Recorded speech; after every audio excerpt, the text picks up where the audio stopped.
আসসালামু আলাইকুম, আশা করি সবাই ভালো আছেন। আজকে আপনাদের সাথে শেয়ার করতে চাচ্ছি করসেট কিভাবে সেলাই করতে হয়। শুরুতেই গলার পেস্টিংটি কাপড়ের সঙ্গে পিনের সাহায্যে আটকে নিয়েছি। এখন পেস্টিংয়ের উপরে কিনার দিয়ে একটি সেলাই দিয়ে নিব। এবার পিনগুলো খুলে নিয়ে বাড়তি কাপড়টিকে মুড়িয়ে আবার একটি সেলাই দিয়ে নেব। এবার বাড়তি কাপড়গুলোকে সেলাইয়ের গা ঘেঁষে কাটিং করে নিব। ব্যাক পার্টের গলাটিও একইভাবে তৈরি করে নিতে হবে। এবার হাফ বডির সঙ্গে গলার কাপড়টিকে অ্যাটাচ করে নিব। এর জন্য গলার কাপড়টিকে হাফ বডির উপরে সুন্দরভাবে বসিয়ে পিন দিয়ে আটকে নিচ্ছি। এক্ষেত্রে আপনারা চাইলে এখানে একটি সেলাই দিয়েও আটকে নিতে পারেন। এবার গলাটি সেলাই করে নিব।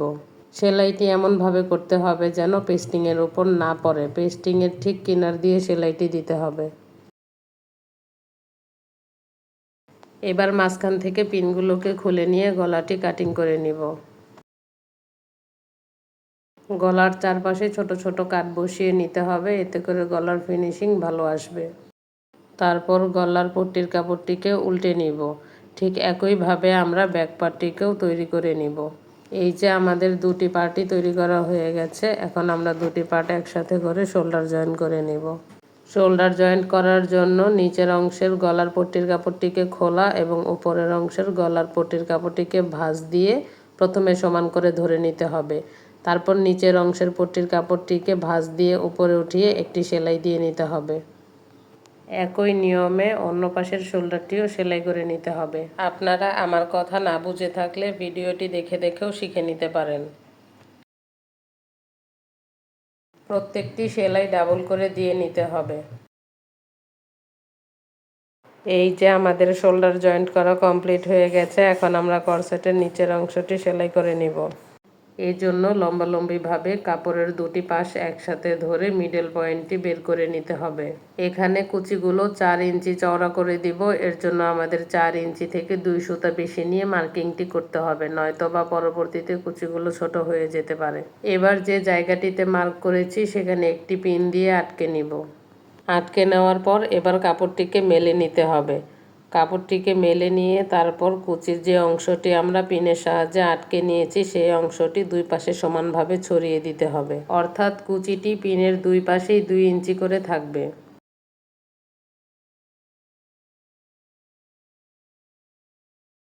এবার আমরা কুচির একটি পাশ পিন দিয়ে আটকে নিচ্ছি। অপর পাশটি পিন দিয়ে আটকানোর আগে আমরা প্রথমে যে পিনটি আটকেছিলাম সেখান থেকে 4 ইঞ্চিতে আবার মার্কিং করে নিচ্ছি। তারপর কুচির বাকি পাশটাও পিন দিয়ে আটকে নিচ্ছি।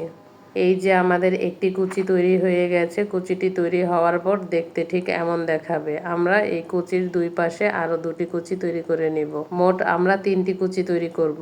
এবার এই দাগ থেকে 8 ইঞ্চিতে একটি মার্কিং করে নেব। আমি এখানে 8 ইঞ্চির চেয়ে একটু বেশি নিয়ে মার্কিং করেছি, নয়তো বা পরবর্তীতে কুচিগুলো ছোট হয়ে যায়। এবার মার্কিং করা পাশ দুটো একসাথে চেপে ধরে একটি পিনের সাহায্যে আটকে নেব।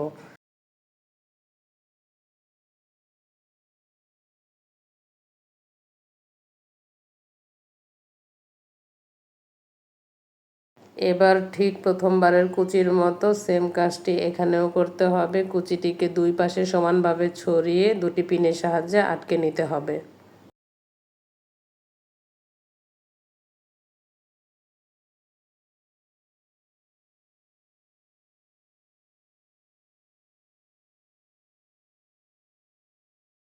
পিন আপ করা হয়ে গেলে আমি একবার ইঞ্চি টেপের সাহায্যে মেপে দেখাচ্ছি। কুচিগুলো 4 ইঞ্চি পরিমাণেই রয়েছে। এবার ঠিক একই নিয়মে এপাশে আরেকটি কুচি তৈরি করে নিব।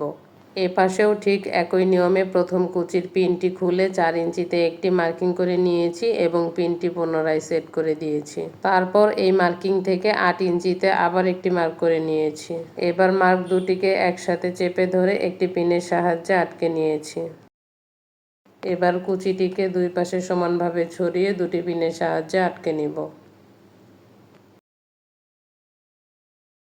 পিন দিয়ে আটকে নেওয়ার ফলে এবার কাপড়টিকে যতই নাড়াচাড়া করা হোক না কেন কাপড়টি আর খুলে আসবে না। এবার কাপড়টিকে দুই ভাঁজ করে হাফ বডির সঙ্গে মেপে দেখব মাপটি সঠিক হয়েছে কিনা।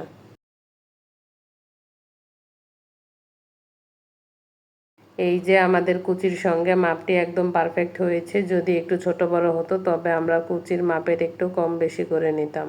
এখন আমরা একে একে পিনগুলো খুলে কুচির কাপড়টিকে সেলাই করে নিব।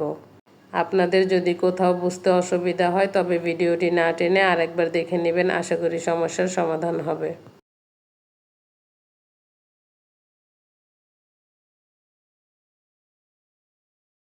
এই যে আমাদের কুচিটি সেলাই করা কমপ্লিট হয়ে গেছে। এই কুচি দিয়ে যে কোনো ড্রেস তৈরি করলেই তার লুকটা অনেক সুন্দর হয়। এবার কুচির কাপড়ের মিডল পয়েন্টে মার্কিং করে হাফ বডির সঙ্গে কুচির কাপড়টি জয়েন দিয়ে নিব।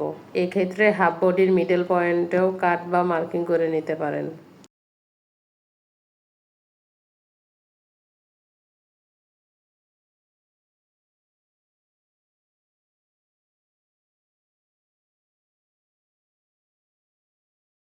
জয়েন দেওয়া কমপ্লিট হয়ে গেলে এখন একটি চাপ সেলাই দিয়ে নিব। চাপ সেলাই দেওয়া হয়ে গেছে, এখন আমি গলার সেলাইটি দিয়ে নেব। আমি এখানে 1 ইঞ্চি দূরত্বে গলার সেলাইটি দিয়ে নিচ্ছি। আপনারা চাইলে গলার কিনারে একটি চাপ সেলাইও দিয়ে নিতে পারেন। যারা এখনও আমার ভিডিওটি মনোযোগ দিয়ে দেখছেন, আশা করি তাদের কাছে আমার ভিডিওটি ভালো লেগেছে। আপনাদের কাছে যদি আমার ভিডিওটি ভালো লেগে থাকে তবে আমার চ্যানেলটিতে সাবস্ক্রাইব করে বেল বাটন অলে দিয়ে রাখবেন। এতে করে আমি ভিডিও আপলোড করা মাত্রই সবার আগে পৌঁছে যাবে আপনার কাছে। কথা বলতে বলতে আমি এখানে বডির মেজারমেন্ট অনুযায়ী সাইড সেলাইটি করে নিচ্ছি। আমি এখানে এক পাশ সেলাই করে দেখালাম, একই নিয়মে 2 পাশ সেলাই করে নিতে হবে। এখানে হাতার দুটি পার্ট থেকে প্রথমে এবার হাতার মোহরির অংশে 1/2 ইঞ্চি পরিমাণ 2 ভাঁজ দিয়ে কাপড়টি সেলাই করে নেব।